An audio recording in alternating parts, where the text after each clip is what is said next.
আমি আমার মা আমার বোনদেরকে বলতে চাই, কখনো স্বামীর কলিজায় আঘাত দিও না, কারণ স্বামীর কলিজায় আঘাত দিলে তোমার জীবনে জান্নাত জুটবে না। আজকে আমাদের সমাজের মধ্যে এরকম অনেক লোক দেখা যায় বন্ধু, নববধূ ঘরে রেখে কোথাও হারিয়ে যায়, অচিন দেশে হারিয়ে যায়। বন্ধু একটা কথা মনে রাখবেন, আপনার স্ত্রী শুধু আপনার কাছে এসেছে পোশাকের জন্য নয়, খাবারের জন্য নয়, টাকা পয়সার জন্য নয়। স্বামীর কাছে যেই খোরাক স্ত্রীর জন্য আছে, এবং স্ত্রীর জন্য স্বামীর কাছে যেই খোরাক, স্বামীর জন্য স্ত্রীর কাছে যেই খোরাক আছে, পৃথিবীর কোথাও সেই খোরাক নাই। এটা স্বামী স্ত্রীর জন্য অবর্ণনীয় এক নেয়ামত।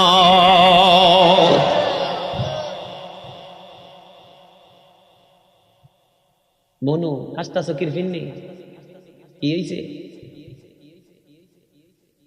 কি জানি মনে হইছে রোমান্টিক আলোচনা। তো কি আলোচনা? আরে ভেরি ফ্যান্টাস্টিক, ঠিক কেন বলে? আরো জোরে না রে ভাই। চামড়া বুড়ো হইলে কি হয়েছে? প্রেম তো আর বুড়া হয় না। প্রেম কি চামড়ায় থাকে না কালবে থাকে? কালবে থাকে। বুঝতে হবে তো। আমার নবী রোমান্টিক সময়টাকে কি বাদ দিয়েছে নাকি শক্ত করে ধরেছে? কথা বলে না কেন? স্বামী স্ত্রীর মধ্যে যে প্রেমের আবেগ ঘন মুহূর্ত তৈরি হয় রে 14 গ্রামের যুবক, আমার দাদা ভাই যারা বুড়ো হয়ে গেছো, এখনো দাদু দুনিয়ার বুকে বেঁচে আছে, এখনো যদি দাদু যদি এক খিলি পান তোমাকে মজা করে বানায়া দেয়, পান চিবাইতে চিবাইতে তোমার ঠোঁটগুলো লাল হয়ে গেল, জিহ্বাটা লাল হয়ে গেল, আর দুজনের মধ্যে আবেগ ঘন মুহূর্ত তৈরি হলো। আমার নবী বলেছে স্বামী স্ত্রী এই রোমান্টিক সময়টাতে যদি একটা ঘন্টা যদি কাটাইতে পারে রে, তাহলে 1 বছরের নফল ইবাদতের সওয়াব দিয়ে দিবে। আমার নবী আমলের জন্য কি স্বামী স্ত্রীর প্রেম কি অস্বীকার করলো নাকি শক্ত করে বেঁধে দিল?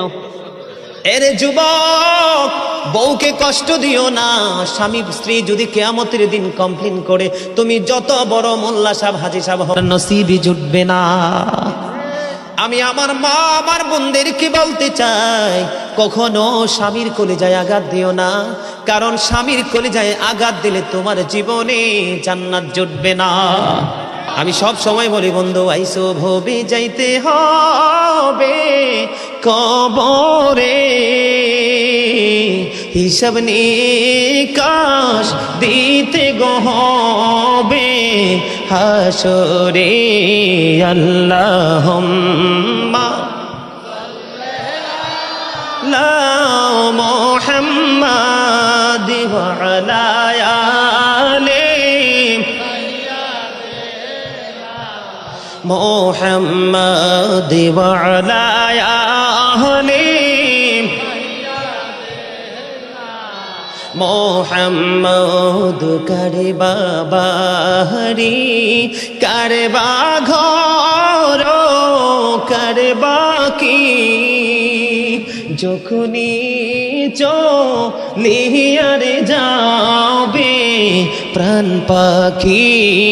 আল্লাহুম্মা মহব্বতে মুহাম্মাদ ওয়া আলা আলি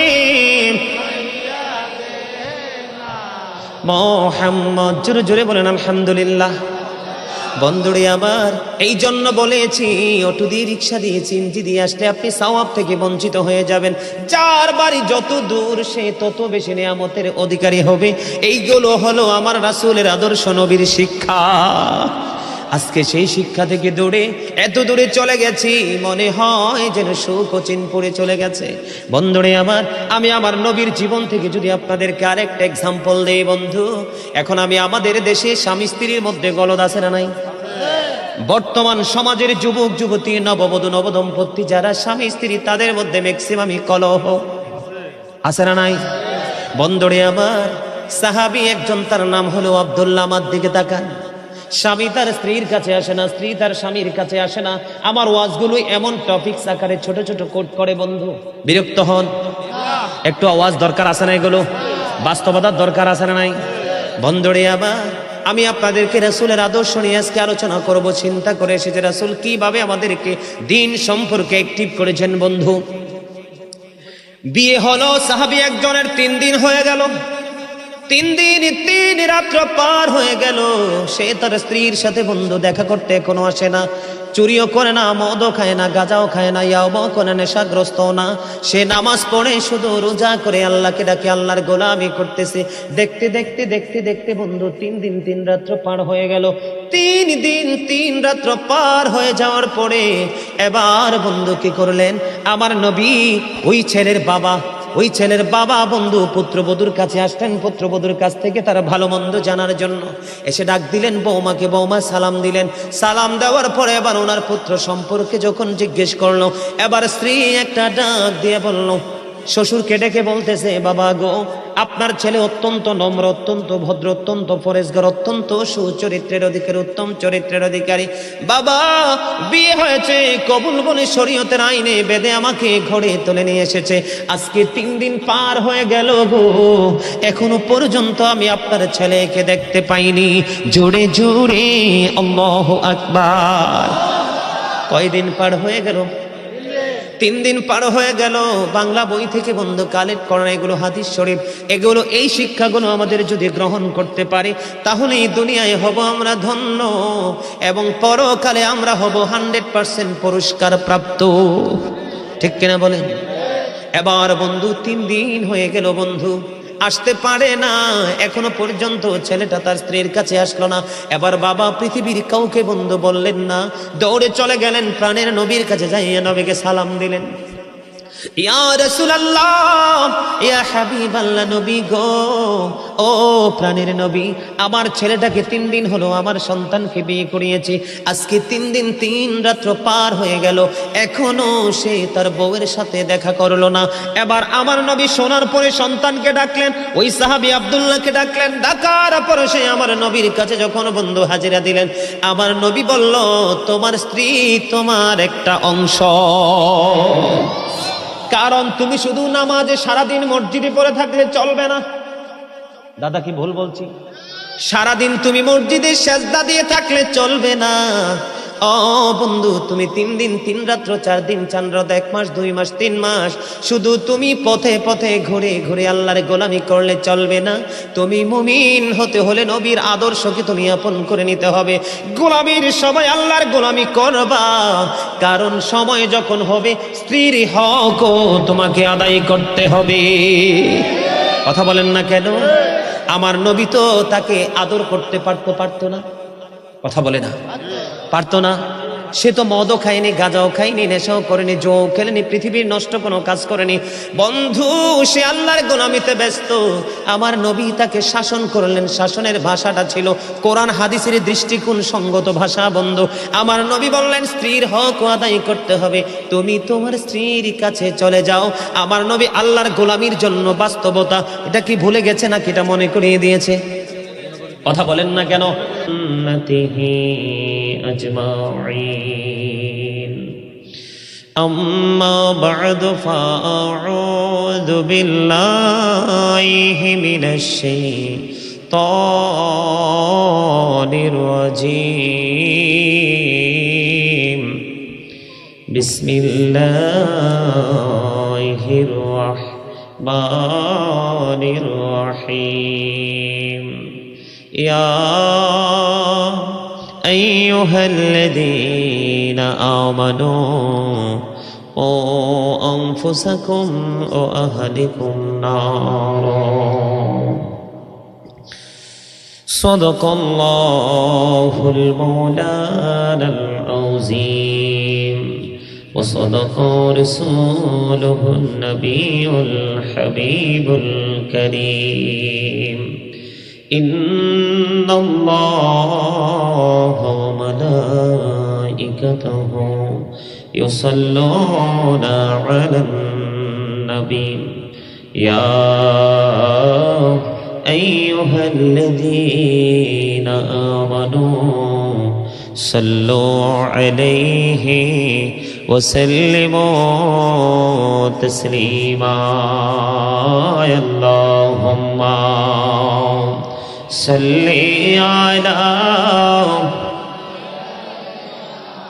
مولانا محمد وعلى آل سيدنا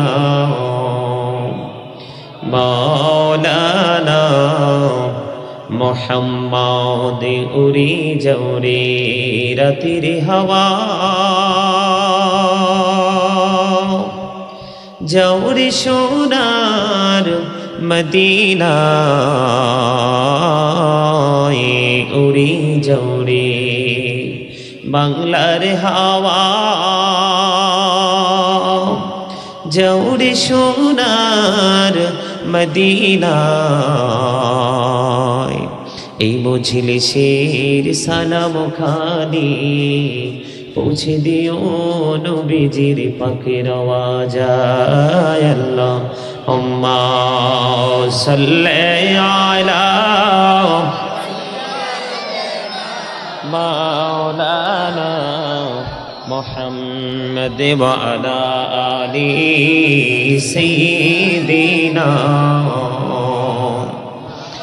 মাওলানা মুহাম্মদ মোরা সবাই গুনাহগার গো এসেছি আপনার দরবারে যার সিলাই সৃষ্টি করছেন মাফ করেন তার খাতিরে আল্লাহুম্মা সাল্লি আলা مولانا محمد وعلى آل سيدنا مولانا محمد নবী গো আপনার ভালোবাসায় জীবনের গোনা ঝরে যায় নবী গো আপনার ভালোবাসায় জান্নাত নসিব হয়ে যায় আল্লাহুম্মা সাল্লি আলা মাওলানা মুহাম্মদ ওয়া আলা আলি সাইয়্যিদিনা মাওলানা মুহাম্মদ মাটির নিচে বাড়ি মোদের ওই মাটির নিচে মোদের ঘর এই দুনিয়ার আপন যারা সবাই হবে মোদের পর আল্লাহুম্মা সাল্লি আলা মাওলানা মুহাম্মদ ওয়া আলা আলি মাওলানা মুহাম্মদ বাড়ি বাড়ি করোরে মন এ বাড়ি তো তোমার নাম আসল বাড়ি কবর দেশে মাটি হবে বিছানা আল্লাহুম্মা সাল্লি আলা মাওলানা মুহাম্মদ ওয়া আলা আলি সাইয়্যিদিনা মুহাম্মদ আত্মীয় স্বজন আসিবে সবে দেখিতে তো মারিলাস সাজাইতে তোমার বাসর কাটবে ঝোপের কাঁচা বাস আল্লাহুম্মা সাল্লি আলা مولانا محمد وعلى آل سيدنا মোহাম্মদ লা ইলাহা ইল্লাল্লাহ লা ইলাহা ইল্লাল্লাহ লা ইলাহা। হায়রে কত সুন্দর মদিনা, কেমনে যাব জানি না। হায়রে কত সুন্দর মদিনা, কেমনে যাব জানি না। হায়রে দয়া করো দয়াল আল্লাহ, দয়া করো দয়াল আল্লাহ, নসিব করো মদিনা। লা ইলাহা ইল্লাল্লাহ লা ইলাহা ইল্লাল্লাহ লা ইলাহা। হায়রে নামাজে রোজা ছাইরো না, মা বাবাকে ভুইলো না। হায়রে জান্নাতবাসী হইতে চাইলে, জান্নাতবাসী হইতে চাইলে, প্রাণ বড়ে করু সাধনা। লা ইলাহা ইল্লাল্লাহ লা ইলাহা। তুমি কহুরে বানাইলা সফিউল্লাহ, তুমি কহুরে বানাইলা নজিউল্লাহ। মোর নবীকে বানাইলা তুমি, মোর নবীকে বানাইলা তুমি নূর মুহাম্মদ সাল্লাল্লাহ। লা ইলাহা ইল্লাল্লাহ লা ইলাহা লা ইলাহা ইল্লাল্লাহ মুহাম্মাদুর রাসূলুল্লাহ সাল্লাল্লাহু আলাইহি ওয়াসাল্লাম। আল্লাহ আল্লাহ আল্লাহ আল্লাহ আল্লাহ আল্লাহ আল্লাহ আল্লাহ আল্লাহ আল্লাহ আল্লাহ আল্লাহ আল্লাহ আল্লাহ। মাশাআল্লাহ আল্লাহ আল্লাহ আল্লাহ আল্লাহ আল্লাহ। এই নামেতে এত মধু, এই নামেতে এত মধু, জাহানিনি তো আগের দয়াল, জাহানিনি তো আগে। যতই জপি নামটি তোমার, যতই জপি নামটি তোমার, ততই মধুর লাগে রে দয়াল, ততই মধুর লাগে। আল্লাহ আল্লাহ আল্লাহ আল্লাহ আল্লাহ আল্লাহ আল্লাহ আল্লাহ আল্লাহ আল্লাহ। প্রেমেরানা ওহরে গো নবী মেহরাজেতে যাইয়া, প্রেমেরানা ওহরে গো নবী মেহরাজেতে যাইয়া। দয়াল প্রভু দিলেন মেরাজ, দয়াল প্রভু দিলেন মেরাজ, মুমিনের লাগিয়া। আল্লাহ আল্লাহ আল্লাহ আল্লাহ আল্লাহ মাশাআল্লাহ আল্লাহ আল্লাহ আল্লাহ। এই নামেতে এত মধু, এই নামেতে এত মধু, জাহানিনি তো আগের দয়াল, জাহানিনি তো আগে। যতই জপি নামটি তোমার, যতই জপি নামটি তোমার, ততই মধুর লাগে রে দয়াল, ততই মধুর লাগে। আল্লাহ আল্লাহ আল্লাহ আল্লাহ আল্লাহ আল্লাহ আল্লাহ আল্লাহ আল্লাহ আল্লাহ আল্লাহ। এলাহো দো রিহি আর মাঝে, এলাহো দো রিহি আর মাঝে, কিসের করো খেলা। পিছের দিকে চাইয়া দেখো, পিছের দিকে চাইয়া দেখো, ডুবে যায় তোর বেহলা রে। আল্লাহ আল্লাহ আল্লাহ আল্লাহ আল্লাহ আল্লাহ আল্লাহ প্রাণে বহরিয়া ডাকে রে বান্দা প্রাণে বহরিয়া ডাক হাইরে প্রাণে বহরিয়া ডাকে রে বান্দা প্রাণে বহরিয়া ডাক হাইরে প্রাণ বহরিয়া ডাকিলে রে বান্দা প্রাণে বহরিয়া ডাকিলে রে বান্দা গহনা করব মাহা আহাওয়াফো আল্লাহ আল্লাহ আল্লাহ আল্লাহ আল্লাহ আল্লাহ আল্লাহ আল্লাহ আল্লাহ আল্লাহ জীবন বড়িয়া করছি রে গোনা জীবন বড়িয়া করছি রে গোনা ক্ষমা করে দাও রে দয়াল ক্ষমা করে দাও হাইরে গোনা গোলে ক্ষমা করিয়া গোনা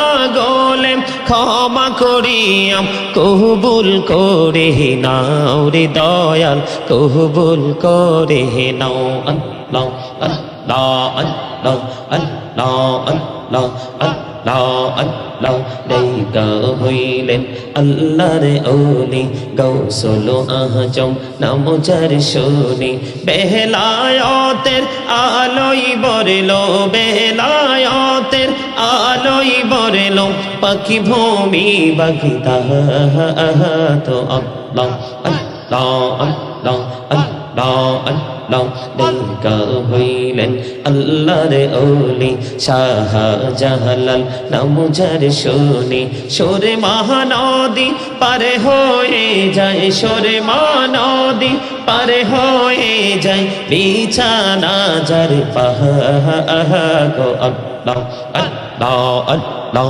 আল্লাহ আল্লাহ লা ইলাহা ইল্লাল্লাহ মুহাম্মাদুর রাসূলুল্লাহ সাল্লাল্লাহু আলাইহি ওয়াসাল্লাম।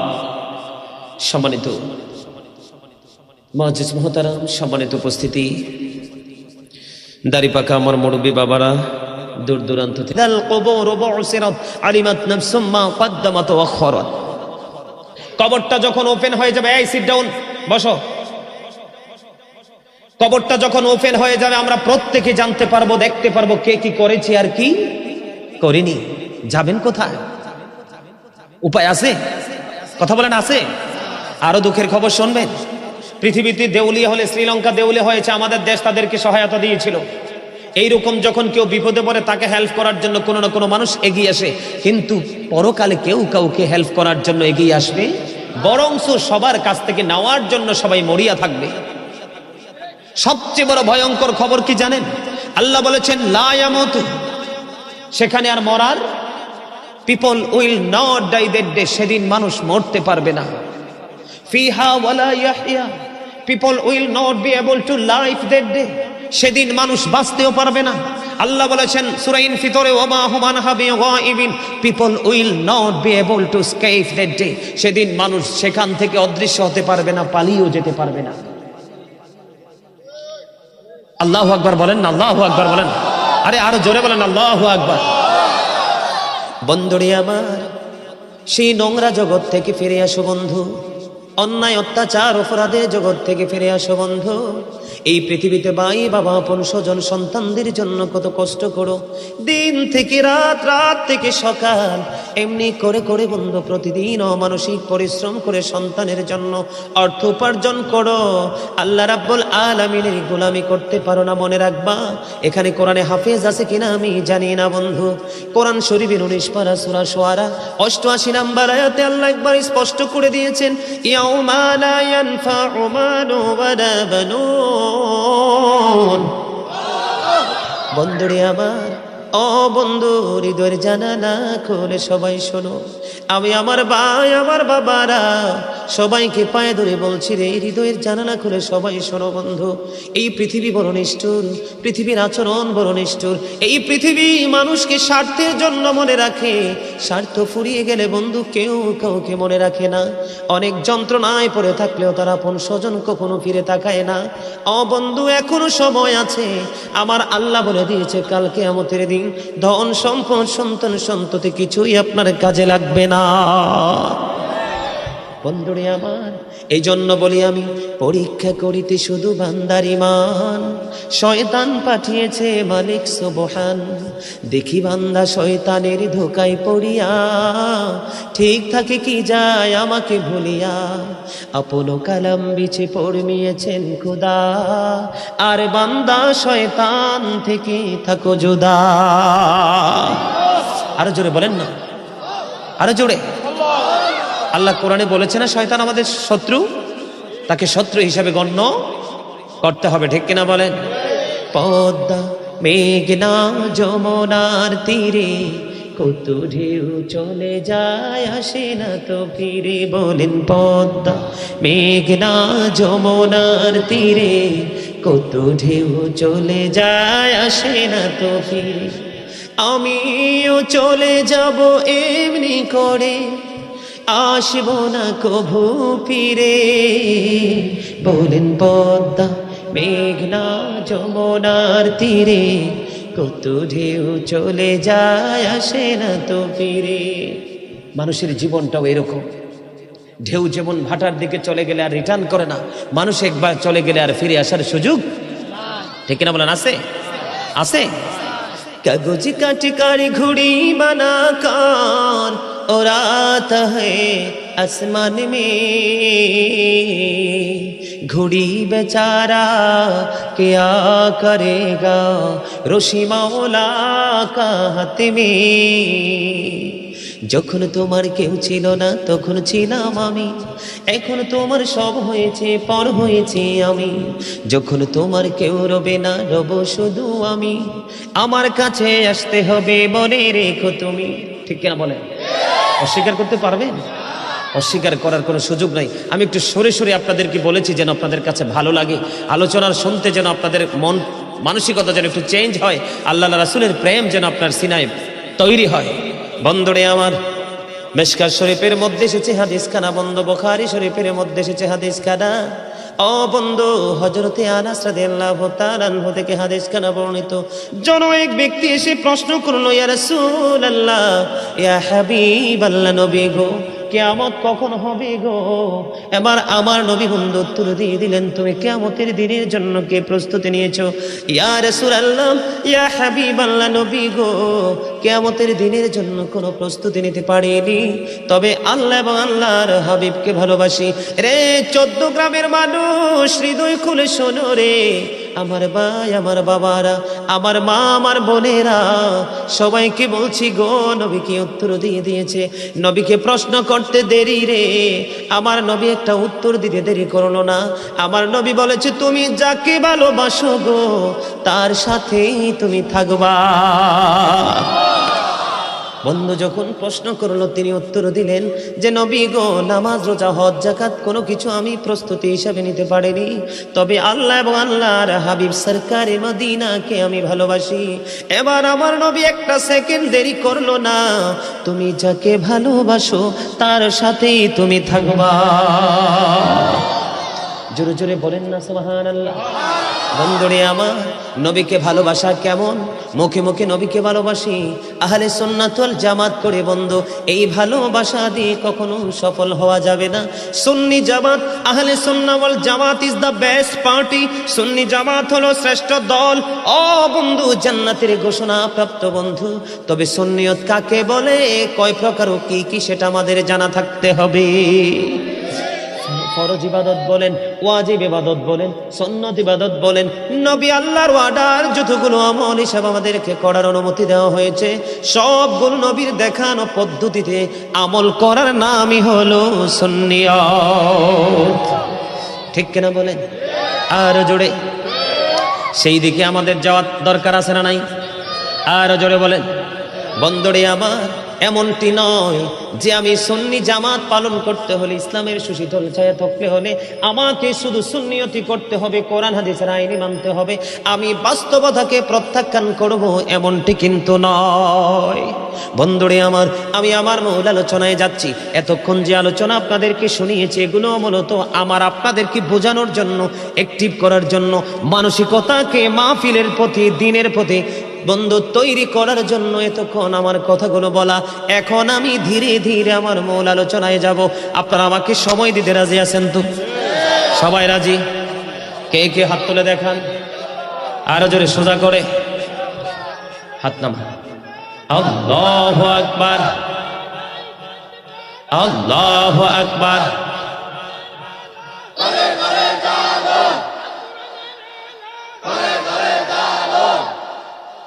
নারে তাকবীরের সাথে নারে রিসালাতকেও যুক্ত করতে হবে।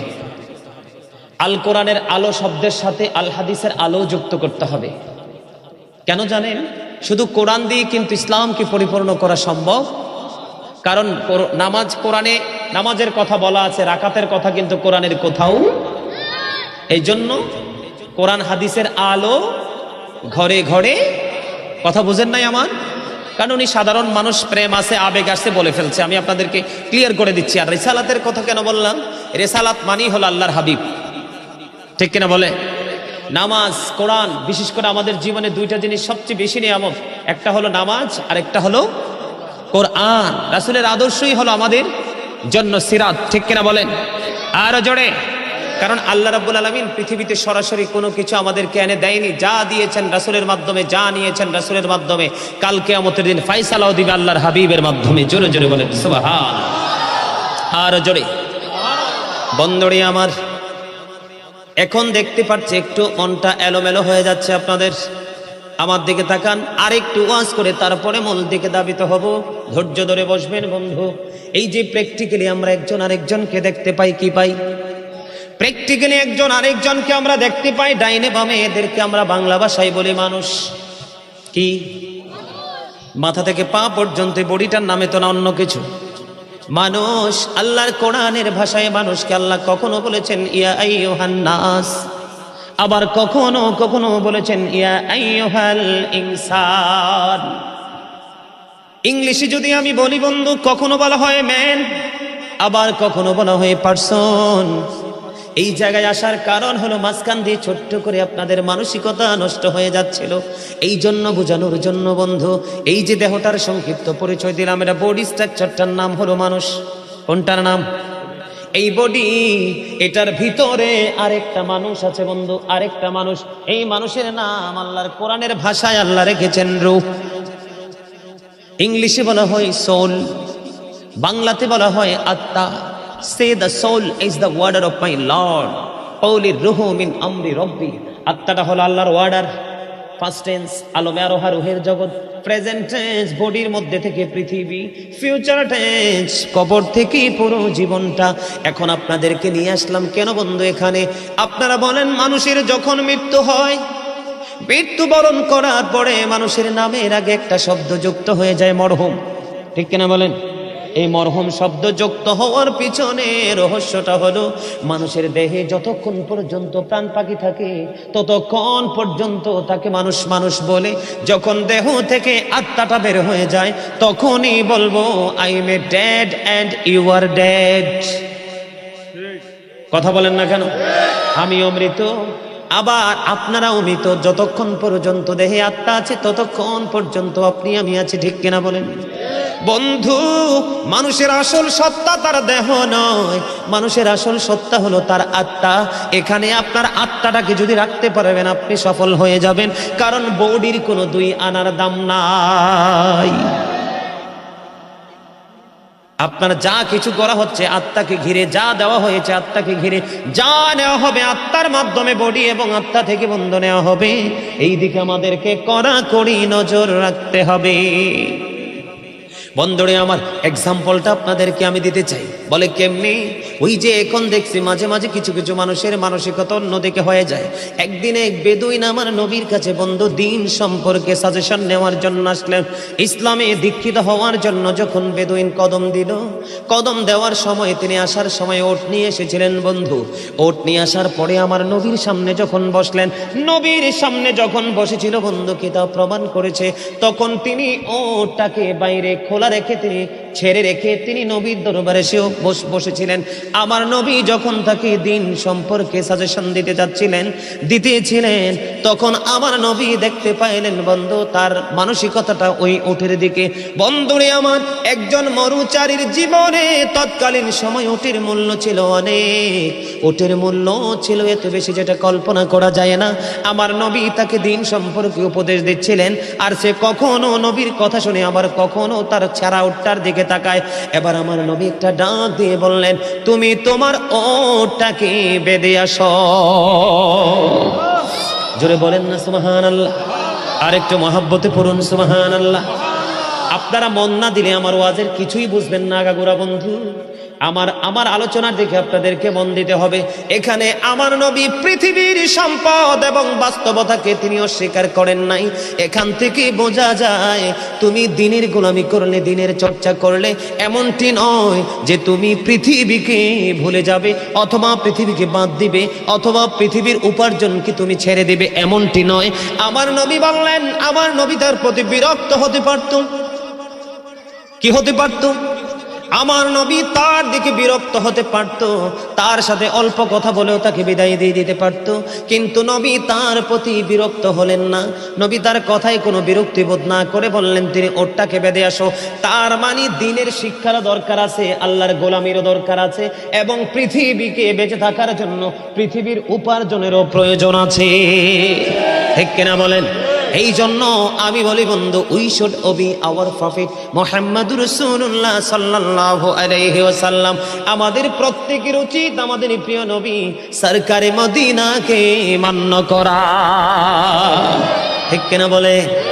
কারণ এটা আমার মুখস্থ কথা নয়, আল্লাহ বলেছেন মাইয়ুতির রাসূলা ফাকাদ আতা আল্লাহ, হি হো ওবিস দা এফসিল ওবিস আল্লাহ।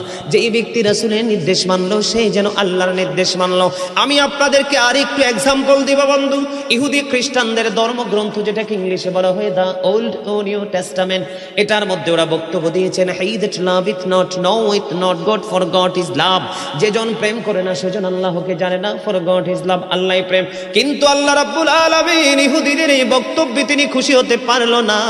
আল্লাহ রাব্বুল আলামিন তিনি বলে দিলেন, নো ডোন্ট অ্যাকসেপ্টেবল, আল্লাহর কাছে এটা গ্রহণযোগ্য নয়। আল্লাহ বলে দিলেন, ওই যে কালামে হাকিমের দিকে তাকাইতে হবে। আল্লাহ রাব্বুল আলামিন বলেছেন, সে বলুন, ইফ ইউ ডু লাভ আল্লাহ, যদি তোমরা আল্লাহকে ভালোবেসে থাকো, ফলো মি মুহাম্মদ সাল্লাল্লাহু আলাইহি ওয়াসাল্লাম, মুহাম্মদ সাল্লাল্লাহু আলাইহি সাল্লামের অনুগত হয়ে যাও, আল্লাহ উইল লাভ ইউ, আল্লাহ তোমাদেরকে ভালোবাসবে, এন্ড ফরগিভ ইউর সিনস, আল্লাহ রাব্বুল আলামিন ক্ষমা করে দেবে। আল্লাহ ইংলিশে বলেনি, আমি ইংলিশে বলেছি। আল্লাহ বলেছেন, কুল ইন কুনতুম তুহিব্বুনাল্লাহ ফাত্তাবিউনি ইউহিব্বুকুমুল্লাহু ওয়া ইয়াগফির লাকুম যুনুবাকুম আল্লাহু গফুরুর রহিম। তাহলে সফল হতে হলে, সাকসেস হতে হলে, সম্মানী মানুষ হতে হলে বন্ধু, আল্লাহর দিদার প্রাপ্ত বান্দা হতে হলে সর্বপ্রথম আপনাকে রাসূলের প্রেমে পড়তে হবে।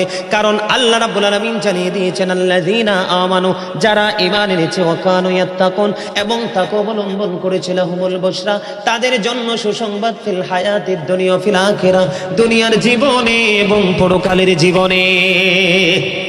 আপনাকে আগে ইমানদার হতে হবে, তারপরে আল্লাহকে ভয় করতে হবে, তারপরে আপনার জন্য সুসংবাদ দিয়েছেন বন্ধু।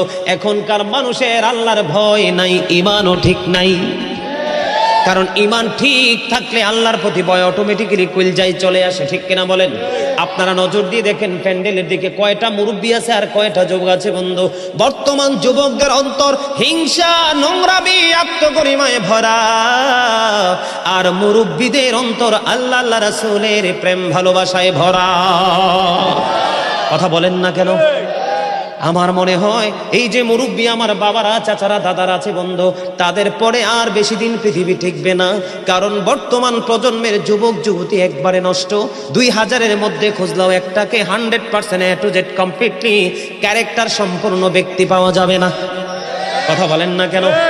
আমি আগেই বলেছি বন্ধু, আমার কথা একটু খারাপ লাগতে পারে। নবী বলেছেন, আল হাক্কু মুররুন, হক কথা দিতা। আর আল্লাহ কোরআনে বলেছে, ওয়াকুলু কাওলান সাদীদা, আল্লাহ বলেছেন সে দ্য রাইট থিং, আল্লাহ বলেছেন সত্য কথা বলো, সঠিক কথা বলো, জোরে জোরে সুবহানাল্লাহ।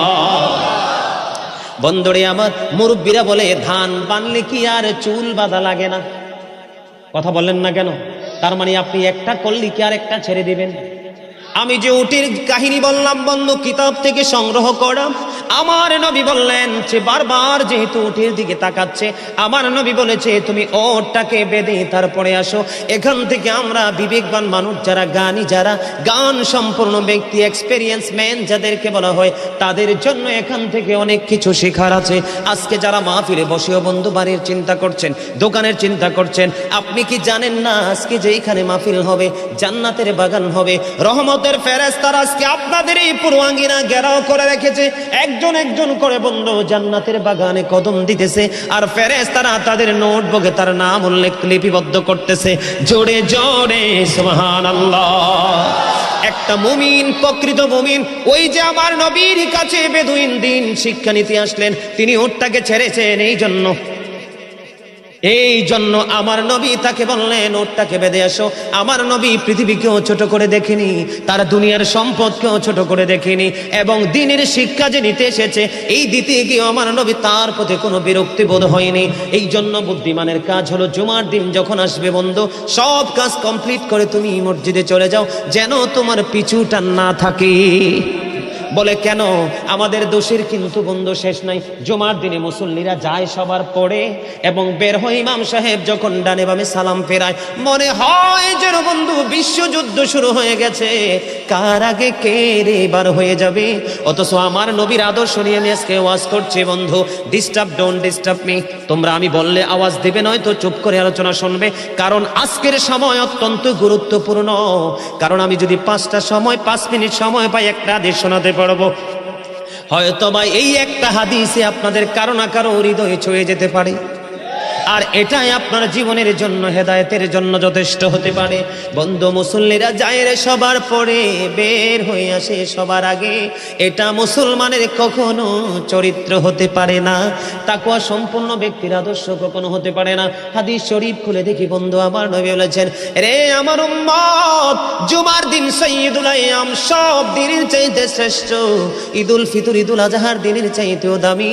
এই জুমার দিনের ফজিলত বরকত নিয়ে আলোচনা করলে বন্ধু রাত একটাই কাবার করা যাবে না, এত বরকত এই জুমার দিনের।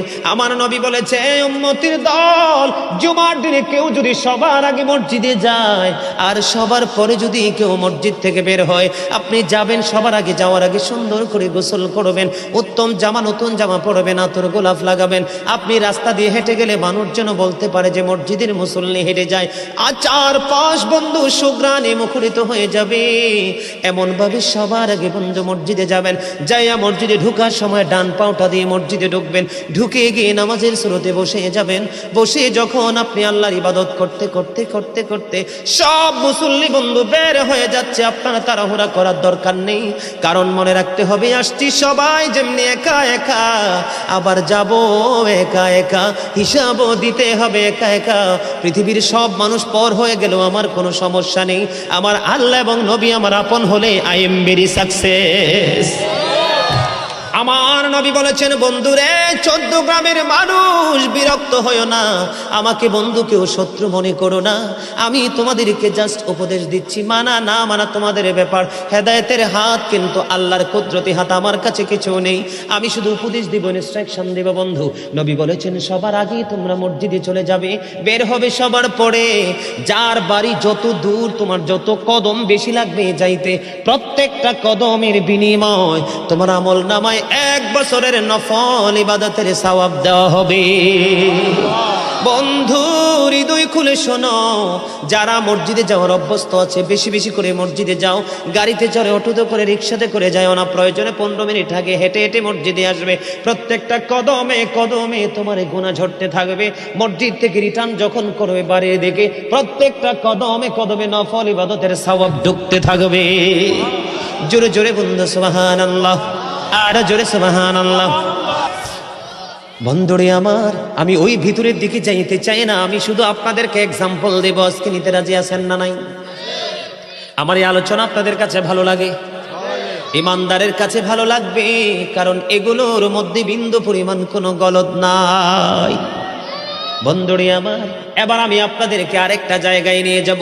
বিশাল লম্বা জামাত শুরু হয়ে গেল, বিশেষ করে জুমার দিন অনেক লম্বা সময় মুসল্লিরা মসজিদে থাকতে হয়, হয় কি হয় না? অনেক লম্বা সময় মসজিদে থাকতে হয়। আসার পরে খুতবার বাংলা তরজমা হয়। প্রথমত মসজিদে গিয়ে বন্ধু সুন্নাত নামাজগুলো পড়ে কি পড়ে না? এখানে অনেক সময় বন্ধ পার হয়ে যায়। ইমাম সাহেব যখন মসজিদে কদমটা বাড়িয়ে দেয়, উনিও সুন্নাত নামাজটা আদায় করার পরে বাংলা তরজমা শুরু হয়ে যায়।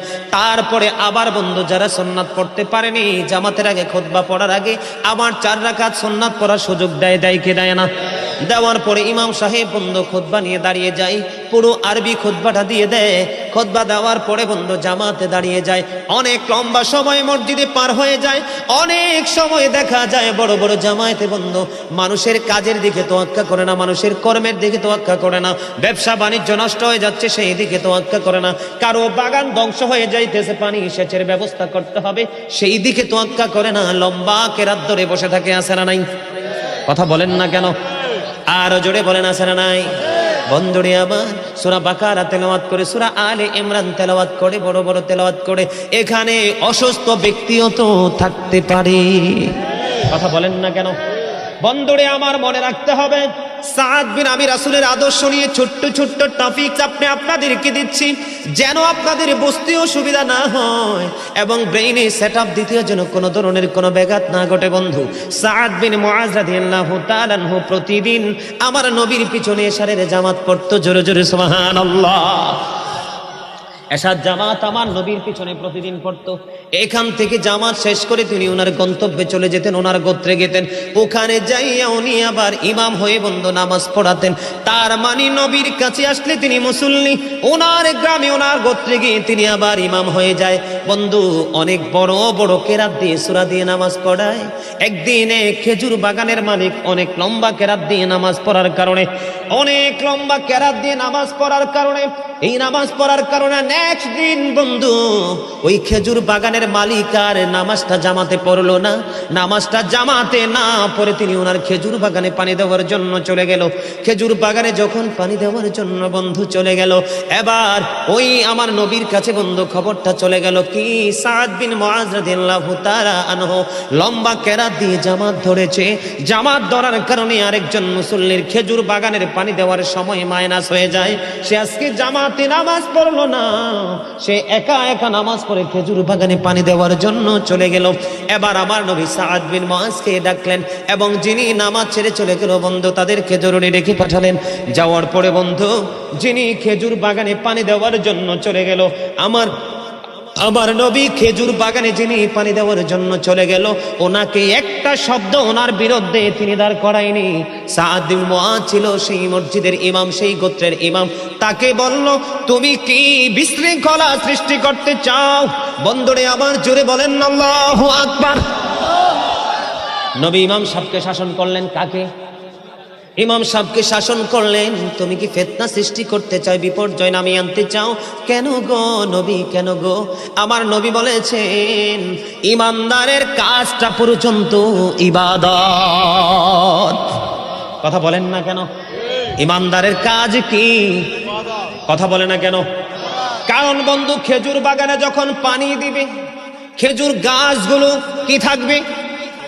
একবারে সতেজ থাকবে। ফল যখন আসবে নিজেদের অভাব মিটাতে পারবে। অন্যথায় এই বাগান থেকে অন্য এক শহর থেকে আরেক শহরে বন্ধু খেজুর সাপ্লাই দিয়ে দিয়ে মানুষের অভাব অর্থনৈতিক চাকাকে আরো শক্ত করতে পারবে। ঠিক কিনা বলেন? এই জন্য আমার নবী বলে দিয়েছে সাদ বিন মুআজকে, ও বন্ধু যখন বড় জামাতে যখন তোমরা দাঁড়িয়ে যাবে, ছোট্ট ছোট্ট কেরাত দিয়ে তোমরা নামাজ পড়াবে। কারণ তোমাদের পিছনে মুসল্লি অনেকের হাজত থাকতে পারে, অনেক সমস্যা থাকতে পারে। এটাই হলো সরকারে মদিনা। আপনাদের কাছে নিউজগুলো মজার কিনা, ভালো লাগে কিনা দেখছেননি? যখন আপনি একাকী নামাজ পড়েন, প্রাণ খুলে কোরআন তেলাওয়াত করেন, যত ইচ্ছা তত লম্বা করে পড়েন। আমার নবী যখন নামাজে দাঁড়িয়ে যেতেন, ফা মোবারক ফুলে বন্ধু লোহ মোবারক বের হয়ে আসতো। কিন্তু যখন বড় জামাতে যাবেন, যেমন আপনাদের এলাকার যে আমার দাদা ভাই এখানে মুরব্বীরা অনেকে বসে আছে, ধরেন তারা 15 মিনিট বসে থাকতে পারবে, এখন তারা এমন সময় গেল ইমাম সাহেব 30 মিনিট মাইনাস করলো, এই মুহূর্তে জামাতেরও টাইম হয়ে গেছে। এখন কি উনি বাড়িতে যাবে না জুমার দিনের পবিত্র জুমার নামাজের জামাত ছেড়ে দিবে? কোনটা করবে? আমি কিন্তু এক্সাম্পল দিয়েছি আপনাদের, জাস্ট একটা ফর্মালিটি আপনাদের সামনে তুলে ধরলাম বন্ধু। এখানে আমার নবী ইবাদতকে, আমার নবী, আমি তো ভাবছি খেজুর বাগানের মালিককে নবী শাসন করবে, কাকে? কিন্তু নবী খেজুর বাগানের মালিককে শাসন করলেন না, শাসন করলেন ইমাম সাহেবকে। জায়গা বুঝে, সময় বুঝে, উপস্থিতির উপর নির্ভর করে তোমাকে কাজ করতে হবে। কোন ধরনের বিপর্যয় সৃষ্টি করা যাবে? কথা বলেন না কেন? নামাজের মতো ইবাদত, কোরআন তেলাওয়াতের মতো তোর মধুর ইবাদত। আমার নবী এখানে বাস্তবতাকেও প্রাধান্য দিয়েছেন, ঠিক কিনা বলে? এই যে খেজুর বাগানকে টিকিয়ে রাখতে হবে, সময় মতো পানি দিতে হবে, সেচের ব্যবস্থা করতে হবে, তাহলে বন্ধু শুধু কি ইবাদত দিয়ে পৃথিবী চলবে? কথা কয় না? কথা বলেন না কেন? এই জন্য আমি আপনাদেরকে বলবো বন্ধু, যখন ইবাদতের সময় হয় চট করে ইবাদত করে ফেলবেন, যখন কাজের সময় হবে কাজ করবেন, যখন অসুস্থ হয়ে যাবেন আপনার শারীরিক চিকিৎসা আপনি করবেন। একটার জন্য আরেকটাকে ছেড়ে দিতে হবে না, কারণ পরিপূর্ণতা অর্জন করতে হলে যখন যেটা, যেমন ঘুমের সময় ঘুম, খাওয়ার সময় খাওয়া, পড়ার সময় পড়া, কলেজের সময় কলেজ, এমনি করে করে বন্ধু সেটিং করে রুটিন মাফিক কাজ করতে হবে, তাহলে জীবনটা ধন্য হয়ে যাবে। চমৎকার না? ভাল লাগে? কথা বলেন না কেন? মধুর লাগে? এবার আসেন বন্ধু, আপনাদেরকে আর একটা মজার নিউজ দিব। আমাদের দেশে মসজিদ, মাদ্রাসা, রাস্তাঘাট, কত কাজে এতিম অনাথদেরকে আমরা দান করি কি করি না? আমার নবীর আদর্শ, আমার নবীর শিক্ষা যার সিনায় থাকবে রে, এই জীবন কোনোদিনও ধ্বংস হবে না। চমৎকার একটা হাদিস শরীফ আমি আপনাদেরকে শুনবো। নবীর প্রিয় এক সাহাবী বন্ধু অসুস্থ হয়ে গেল, আমার নবী তাকে দেখার জন্য চলে গেলেন। যাওয়ার পরে এবার ওই সাহাবী ডাক দিয়া বলতেছি, ইয়া রাসূলুল্লাহ, ইয়া হাবিবাল্লাহ, নবী গো, ও প্রাণের নবী, আমার যত সম্পদ আমি সব আল্লাহর পথে খরচ করে দিব। আল্লাহু আকবার। কি করে দিব? আমি সব সম্পত্তি আল্লাহর পথে আমি খরচ করে ফেলবো। এবার আমার নবী বললেন, না না, তুমি সম্পত্তি খরচ করতে হবে না, কারণ তোমার সন্তানগুলো তুমি মৃত্যুবরণ করার পরে অন্যের কাছে হাত পাতবে, এটা কখনোই করা যাবে না। বরঞ্চ তোমার সন্তানকে তুমি সম্পদশালী করে যাও, হালাল উপার্জন দিয়ে তারা যেন তোমার ইন্তেকালের পরে যেন ভিক্ষা করতে না হয়। জোরে বলেন না সুবহানাল্লাহ? আরো জোরে বলেন না সুবহানাল্লাহ? এবার আমার নবীকে বলল, বন্ধু নবী গো, তাহলে কি আমি অর্ধেক দিয়ে দিব? নবী বললেন, না না, অর্ধেক দেওয়ার প্রয়োজন নেই, তোমার সন্তানের জন্য তুমি রাখো। তারপরে বলল, ইয়া রাসূলুল্লাহ, তাহলে কি আমি 3 ভাগের 1 ভাগ দান করব? তারপরে নবী তাকে সম্মতি দিয়েছে।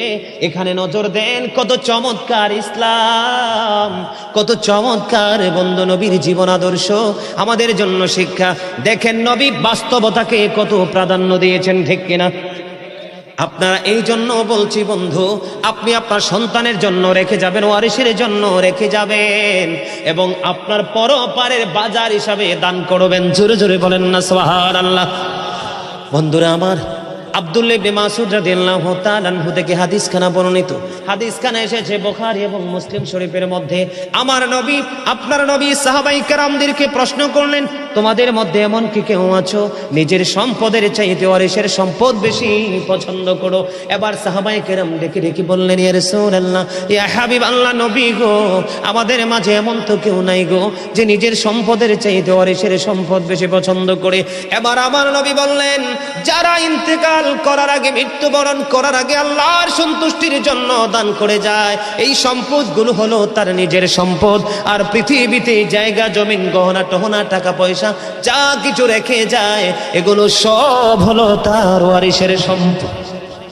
সম্পদ। জোরে জোরে আল্লাহু আকবার। আমার কথা বুঝেন নাই? তার মানে একবারে ভেঙে দেই, মানুষ যখন মারা যায় পৃথিবীতে তার যে অর্জিত সম্পদ এগুলা কি আর মালিকানা দাবি করতে পারে? এগুলোতে আইসা মালিকানা দাবি করতে পারে? নিতে পারে? পারে না। এগুলো তার ওয়ারিশ খাবে, তার আপন স্বজন খাবে, নষ্ট হলে পথভ্রষ্ট পাতে খরচ করবে, ঠিক কেনা বলেন? ইমানদার হলে ভালো কাজে খরচ করবে। এই দিকে দেখেন নবী বলেছেন তুমি দানও করে যাও এবং তোমার সন্তানের জন্য রেখেও। নবী কি বাস্তবতাকে অস্বীকার করেছে? সন্তান বাঁচতে হবে, খাইতে হবে, চলতে হবে, তাদের জীবনে অর্থের প্রয়োজন আছে, পৃথিবীর ফর্মালিটি মেনটেন করতে হবে, এটাকে কি নবী অস্বীকার করেছে? নবীতে পারতো সবগুলো দানের অর্ডার দিতে পারতো, কিন্তু আমার নবী বলেছেন 1/3 কথা যখন বলল তখন নবী একটু সমর্থন দিয়েছেন। এটা কিন্তু আমাদের জন্য বড় ধরনের একটা শিক্ষা।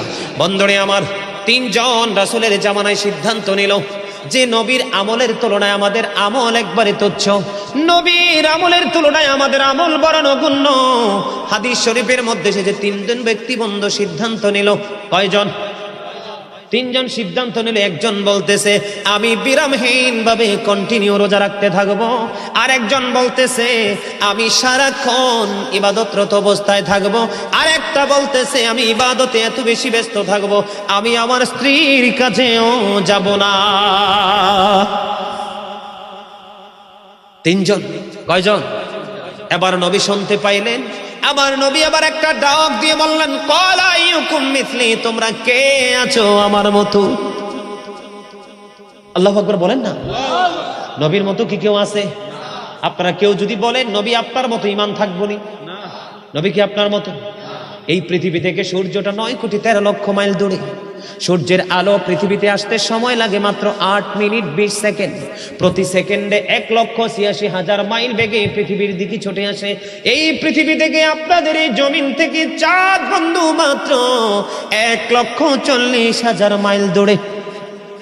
1969 সনে নীল আর্মস্ট্রং $50 লক্ষ কোটি ব্যয় করে 2 বন্ধুকে নিয়ে তিনি চাঁদের দেশে গিয়েছিলেন। ওখান থেকে বিন্দু পরিমাণ বালুকণা নিয়ে পৃথিবীর বুকে ফিরে এসেছে। আপনার আমার নবী এই পৃথিবী থেকে বন্ধু ইশারা করতে দেরি 1,40,000 মাইল দূরে 2টা টুকরা হইতে দেরি হয় না। নবী আপনার মতো জীবনে বলবেন? কেউ বললে তাকে সমর্থন দিবে? নবী চ্যালেঞ্জ ছড়ে দিয়েছেন আজ থেকে 1,500 বছর আগে, ক্বালা আইয়ুকুম মিসলি, তোমরা কে আছো আমার মতো? কেউ আছে? আরে জোরে বলেন আছে?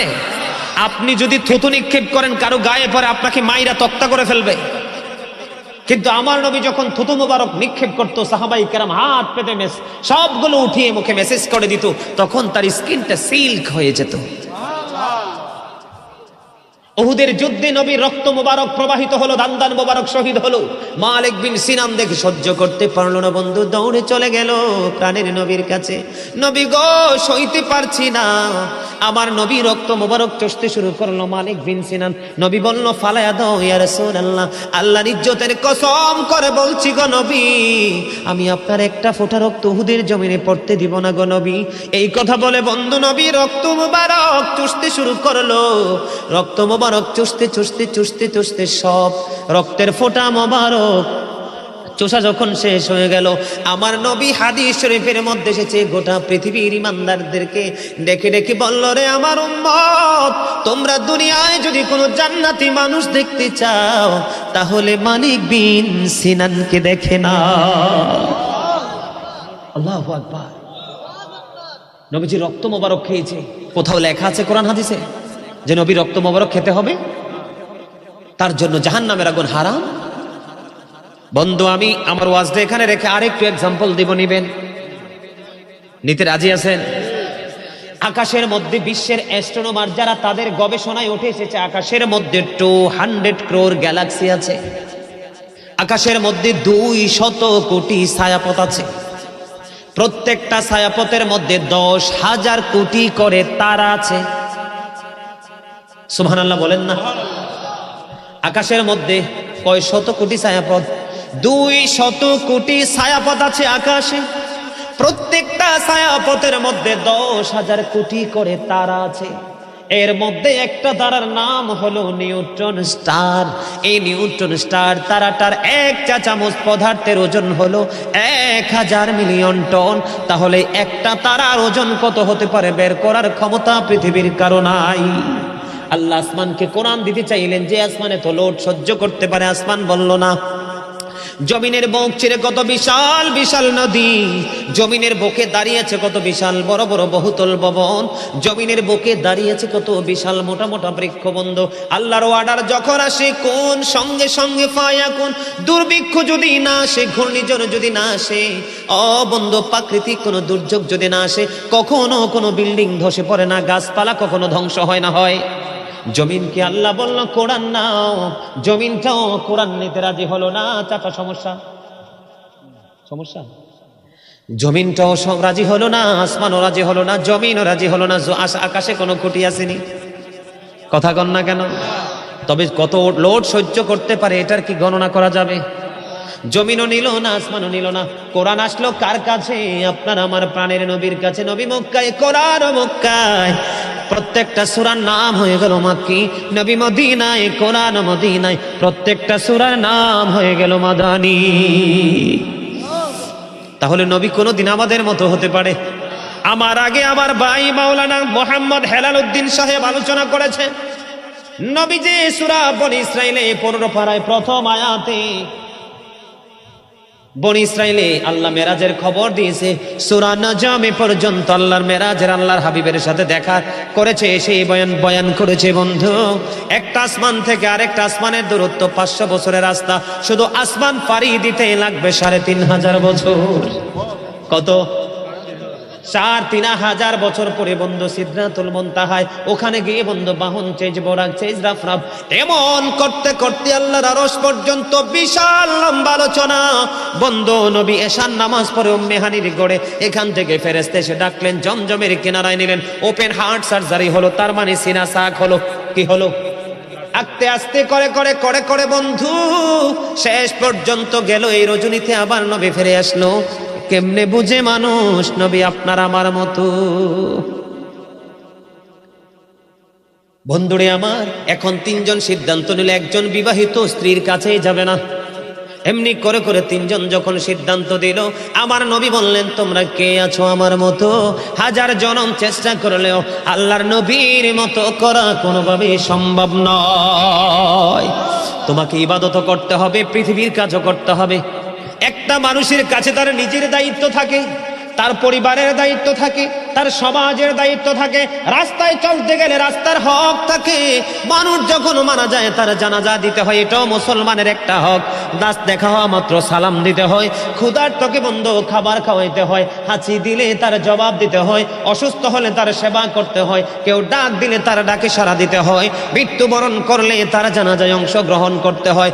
একটা মানুষ প্রত্যেকটা কাজ যখন ধাপে ধাপে ধাপে ধাপে স্টেপ বাই স্টেপ যখন করতে পারবে, তাহলে সে হয়ে যাবে মুমিন। কথা কি বুঝে আসছে? কথা বলেন। ইসলামের প্রথম খলিফা কে? হযরতে আবু বকর, যাকে সিদ্দিক আকবর বলা হয়। বন্ধুরে আমার, হাদিস শরীফের মধ্যে এসেছে, আমার নবী একদিন প্রশ্ন করলেন, তোমাদের মধ্যে কে আছো যে আজকে রোজা রেখেছো? আমি কিন্তু আরেকটা জিনিস আপনাদেরকে আরেক দিকে নিয়ে যাচ্ছি। আমরা যে দূরে চলে গেছি আমল থেকে বন্ধু, শুধু ঈমান নিয়ে সফল হওয়া যাবে না, কারণ মিজানের পাল্লা আপনার জন্য আছে। ঠিক কিনা বলে? আমার নবী যখন প্রশ্ন করলো, আজকে কে আছো রোজা রেখেছো? আবু বকর ডাক দিয়ে হাত উঠালেন, ইয়া রাসূলুল্লাহ, আমি রোজা রেখেছি। জোরে জোরে বলেন না সুবহানাল্লাহ। এবার আমার নবী একটা ডাক দিয়ে বললেন, তোমাদের মধ্যে কে আছো রে আজকে জানাজা অনুসরণ করেছো? এবার আবু বকর হাত তুললেন, ইয়া রাসূলুল্লাহ, আমি গো জানাজা অনুসরণ করেছি। এবার আমার নবী বললেন, তোমাদের মধ্যে কে আছো অসুস্থের সেবা করেছো? এবার আবু বকর বন্ধু হাত উঠালেন, ইয়া রাসূলুল্লাহ, আমি আছি। আমার নবী বললেন, তোমাদের মাঝে কে আছো আজকে ক্ষুধার্তকে খাইয়েছো, মিসকিনকে খাইয়েছো? এবারও আবু বকর হাত তুললেন। এবার আমার নবী ডাক দিয়ে বললেন, এই 4টা গুণ যার মধ্যে পাইলাম সে জান্নাতি জান্নাতি। এখান থেকে আমি আপনাদেরকে বুঝাইতে চেয়েছি বন্ধু, শুধু জানলে হবে না, মানতে হবে। কারণ আমলহীন গান যেন বৃষ্টি শূন্য মেঘমালা, কৃপণ ধনী মানুষ যেন ফল ছাড়া গাছ, লজ্জাহীন নারী যেন লবণ শূন্য খাবার, তওবাহীন যৌবন যেন চাল শূন্য ঘর, অত্যাচারী বাদশা যেন রক্ষক শূন্য মেষপালক। আমার কথা কি আপনারা বুঝতে পারছেন? বন্ধু, আমাদের আল্লাহকে রাজি করার জন্য রাসূলের ওয়ার্ডার, রাসূলের সিস্টেম নিয়ে আমাদের কম্পিটিশন করতে হবে। বন্ধুরে আমার হযরতে ওমর ইসলামের দ্বিতীয় খলিফা, তিনি বললেন জীবনে কোনোদিন, হাদিস শরীফের মধ্যে এসেছে, জীবনে কোনোদিন আবু বকরের অগ্রবর্তী হতে পারলাম না, জীবনে কোনোদিন আবু বকরকে হারাতে পারলাম না। সারা জীবন প্রত্যেকটা মুহূর্তে আবু বকর সব জায়গায় সামনে সামনে। হযরত ওমর বললেন, আমার নবী বলেছেন তাবুক যুদ্ধের পড়বে, তোমরা আল্লাহর পথে দান করো। তখন ওমর বললেন, আমার কাছে আল্লাহর হুকুম, তখন নিয়ামত সম্পত্তিও ছিল। এবার আমার নবী যখন বলল, এবার আমি আমার নবীর কাছে সম্পত্তি নিয়ে গেলাম। বন্ধুরা আমার মন দিয়ে শোনেন, আমার নবীর আদর্শ কত চমৎকার, শিক্ষা কত নিয়ামত। আমার নবী হযরত ওমরকে ডাক দিয়ে প্রশ্ন করলেন, ওমর, ও ওমর, তুমি সম্পদ নিয়ে এসেছো? ইয়া রাসূলুল্লাহ, এনেছি। তোমার ফ্যামিলি পরিবারের জন্য কতটুকু রেখে এসেছো? এবার ওমর উত্তর দিল, ইয়া রাসূলুল্লাহ, এখানে যেইটুকু এনেছি ঠিক সেই পরিমাণ আমি আমার পরিবারের পরিজনের জন্য রেখে এসেছি। এখানে বন্ধু ওমরের ফয়সালা হয়ে গেল। আমার নবী আবু বকরকে ডাক দিয়ে প্রশ্ন করলেন, রে আবু বকর, তুমি কি রেখে এসেছো তোমার ফ্যামিলি পরিবারের জন্য? এবার আবু বকর ডেকে ডেকে বলতেছেন, ইয়া রাসূলুল্লাহ, ইয়া হাবিবাল্লাহ, আমার যত সম্পত্তি ছিল, দৌলত ছিল গো, আমি সবটুকু নিয়ে এসেছি। আমি আমার ফ্যামিলি পরিবারের জন্য আল্লাহ এবং আল্লাহ রাসূলকে রেখে এসেছি। জোরে জোরে বলেন না সুবহানাল্লাহ। বন্ধুরে আমার, এগুলো আমাদের জন্য শিক্ষা। এবার ওমর ডেকে ডেকে বলে, আমার আজকেও পারলাম না, আমার জীবনে মনে হয় কোনোদিন আবু বকরের অগ্রবর্তী হতে পারবো না। জোরে জোরে সুবহানাল্লাহ। তারা নবীর জন্য জীবন রেডি রেখেছেন, ইসলামের জন্য জীবন তারা রেডি রেখেছেন, নিজের উপার্জিত অর্থ ইসলামের জন্য বরাদ্দ রেখেছেন। আল্লাহর হুকুম নবীর মাধ্যমে তারা জানতে পেরেছেন, প্রত্যেকটা অর্ডার তারা মানার জন্য কন্টিনিউয়াসলি তারা তৎপর ছিলেন। বন্ধু, এইভাবে করে করে তারা সাহাবী হয়েছে। আমার দিকে তাকান, বড় পীর আব্দুল কাদের জিলানী গাউসে পাক আছে না নাই? খাজা গরিবে নামাজ আছে না নাই? বন্ধুরে আমার, খাজা গায় বড় পীর আব্দুল কাদের জিলানী, মহিউদ্দিন আব্দুল কাদের জিলানী রহমতুল্লাহি আলাই থেকে ধরে কিয়ামত পর্যন্ত পৃথিবীতে যত আল্লাহর ওলি পয়দা হবে, সবগুলো আল্লাহর ওলিকে যদি একটা পাল্লায় তুলে দেওয়া হয়, সাহাবায়ে কেরামদের ঘোড়ার খুরার নিচের 3 আঙ্গুলের 1 চিমটি মাটি যদি একটা পাল্লায় তুলে দেওয়া হয়, তারপরেও সাহাবীদের ঘোড়ার খুরার নিচের 3 আঙ্গুলের 1 চিমটি মাটির ওজন ভারী হবে। কথা কি বুঝতে পারছেন? সম্মানিত উপস্থিতি, অনেক লম্বা আলোচনা হয়েছে, আর আলোচনা করব না। আর একটু করবো? আপনারা শুনবেন? আর একটু শুনবেন? মাশাআল্লাহ মাশাআল্লাহ। এই একটা হাসি হচ্ছে প্রেমের হাসি, আর একটা হাসি হচ্ছে উপহাসের হাসি। এই উপহাসের হাসি যদি হাসো তাহলে কিন্তু ধ্বংস হয়ে যাবা, শেষ। একদম স্ট্রেট ফরওয়ার্ড কথা। হাসি একটার মধ্যে থাকে মাধুর্য, আর একটা থাকে মাধুর্যহীন। কথা বলেন, আমার কথা কি বুঝতে পারছেন? আমার দিকে তাকান। তো এই যে আমি কথাগুলো বললাম, এই কথাগুলো থেকে কি আপনারা কিছু অনুভব করতে পারছেন?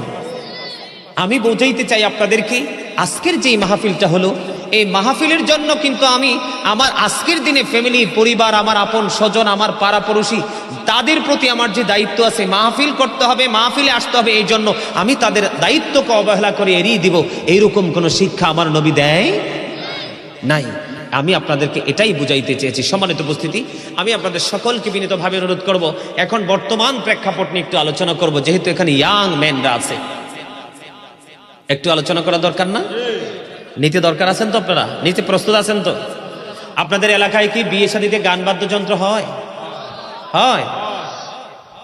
ইমাম সাহেবরা কি আবার ওই বিয়ে বাড়িতে যাইয়া দাওয়াত খায়? টাকা পয়সা হলো? নাউজুবিল্লাহ, নাউজুবিল্লাহ বলেন। কারণ এই স্টেজে যদি, আমার কথা শোনেন, ধরেন একটা এক্সাম্পল দিই, 2 দিন ব্যাপী মাহফিল, হ্যাঁ, গতকালকে যদি এই স্টেজে গান বাদ্যযন্ত্র হতো, আজকে কিন্তু এই স্টেজেই প্যান্ডেলে দিনের দাওয়াত কোনোদিনও হতো না। কারণ যেখানে হারাম কাজের সূচনা হয়, সেখানে কখনোই হালাল কাজ হতে পারে, এটা হারাম। বর্তমান প্রেক্ষাপট, যুব সমাজদেরকে নিয়ে একটু কথা বলবো। The music and musical instrument will be increased. কিয়ামতের পূর্বক্ষণে গান বাদ্যযন্ত্র বেড়ে যাবে, এটা কিয়ামতের আলামতের মধ্যে অন্যতম একটা আলামত। আমার দিকে তাকান, বিয়ে কি ফরজ না? এখনকার ছেলে মেয়েগুলো কি দুষ্ট হয় না ভদ্র হয়? কেন জানেন? আমি তো টক তেঁতুলের বীজ যখন মাটিতে বপন করেছি, এটা কিন্তু কিছুদিন আগে এই বীজ থেকে গাছ উঠেছে না? পরিপূর্ণ হয়ে যখন তেঁতুল ধরবে, তেঁতুলটা কি মিষ্টি হবে না কি টক হবে? আমি বীজটা যেমন এনেছি, ঠিক ফলটাও তেমন হবে। তো আপনি বাবা মা তো নষ্ট, বর্তমান প্রেক্ষাপটের বাবা মা তো নষ্ট, বর্তমান প্রেক্ষাপটের বাবা মা ম্যাক্সিমামই দুষ্ট, বর্তমান প্রেক্ষাপটের পিতামাতা ম্যাক্সিমামই পথভ্রষ্ট, লানতপ্রাপ্ত, অভিশপ্ত। কেন জানেন? কারণ বাবা মা দুজনের আলিঙ্গনটা হয় কোরআন হাদিসের আইনের বিরুদ্ধে থেকে। কোরআন হাদিসের আইন মোতাবেক বিয়ে হয় না। আমি আপনাদেরকে বলি ছোট্ট করে, আমার রাসূল বলেছেন, মাঠে পানি দিলে যেমনি ফসল তৈরি হয়, ঠিক গানের মাধ্যমে একটা মানুষের কলবে তেমনি নোংরামি তৈরি হয়। আমার রাসূল বলেছেন, গানের আসরে যারা যায় ওরা পাপী। গানের আসরে যাওয়া পাপী লোকদের কাজ, কান লাগাইয়া গান শোনা ফাসেকদের কাজ, আর গান থেকে মজা নেওয়া কুফুরির অন্তর্ভুক্ত। অনেকে গান শোনার পরে বলে না যে গানটা অনেক সুন্দর বা মজা, খুব ভালো লাগছে, সেই ভালো লাগছে বলা মানি কুফুরির অন্তর্ভুক্ত, কুফুরি করে ফেলা। রং দেখছো, হন রঙের ডিব্বা দেখো নাই। কি বলছি বুঝতে পারছো? তামাশা শুরু করেছো, তামাশার শেষটা দেখো নাই। তোমাদের যেই বর্তমান ইয়াং মেন যারা আছো, তোমরা ম্যাক্সিমামই পথভ্রষ্ট। বন্ধুরে আমার নবী আরো জানিয়ে দিয়েছেন, 14 গ্রামে ওয়াইয়াহুজ্জুন, তারা হজ করবে। 14 গ্রামের যুবক, হাসি হাসো না। যারা হাসতেছো তোমাদের হাসিটাও কলঙ্কজনক হাসি, কারণ আমি বলছি কোরআন হাদিসের কথা, আর তুমি করছো তামাশা। তুমি বেয়াদব এবং সীমালঙ্ঘন হওয়ার জন্য এইটুকুই যথেষ্ট, ঠিক কিনা বলেন? আল্লাহ বলেছেন, ইন্নাল্লাহা লা ইয়াহদি মান হুয়া মুসরিফুন কাযাবুন। আছে না নাই?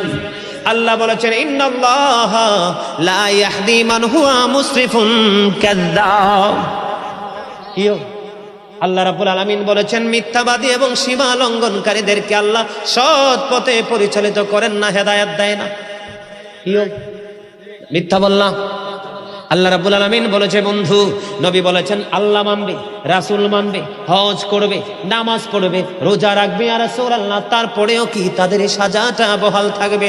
নবী বলেছে, হ্যাঁ, তারপরেও তাদের এই সাজাটা বহাল থাকবে, কারণ তারা গান বাদ্যযন্ত্রের আসর বসাইবে। বুঝতে হবে। এজন্য বলছি, রং দেখছো, রঙের ডিব্বা দেখছো না। তামাশা শুরু করেছো, শেষটা দেখো নাই। চাবুক দেখেছো, চাবুর বেত্রাঘাতের কত যন্ত্রণা, সেটা দেখো নাই। কি মনে করেছো তোমরা এই পাওয়ার যেই কোনো মুহূর্তে লেস হয়ে যেতে পারে? Just time, no complain and no argument.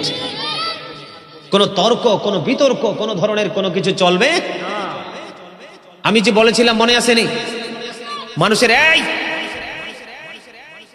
একদম চুপ, একবারে চুপ না থাক, এরা থাক, এদেরও দরকার আছে, কারণ এরা আলোচনা শুনতে শুনতে একদিন বুঝবে দোষ তো আপনাদের মুরব্বীদের। আপনারা আগে আসতে পারেন নাই? আপনাদের মসজিদেও পিছনে যেয়ে বসেন, একবারে বারান্দায় 0 পয়েন্টে বসেন। আজানের টাইম দিলে চিন্তা করেন, ঘড়ি দেখেন জামাত কখন হবে, জামাত কখন হবে, জামাতের টাইম ধরে ধরে মসজিদে যান। আপনারা আগে আসতে পারেন না? জুমার দিনে যাইয়া দেখি প্রথম কাতারে বাচ্চারা বসে আছে। আরে এগুন আর হেগুন ব্যাগুন একরকম, ঠিক কিনা বলেন?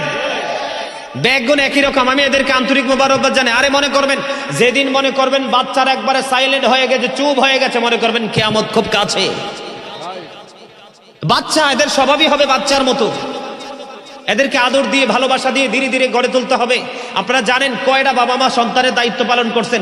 যদি বাবা মা সন্তানের দায়িত্ব পালন করতেন, আজকে আপনার ছেলে মসজিদ ছেড়ে গানের আসরে যেত না। হাইয়া আলাস সালাহ শোনার পরেও বন্ধুর বাসি বাজারে আমার কানে কানে সেই সুরে কান দিত না।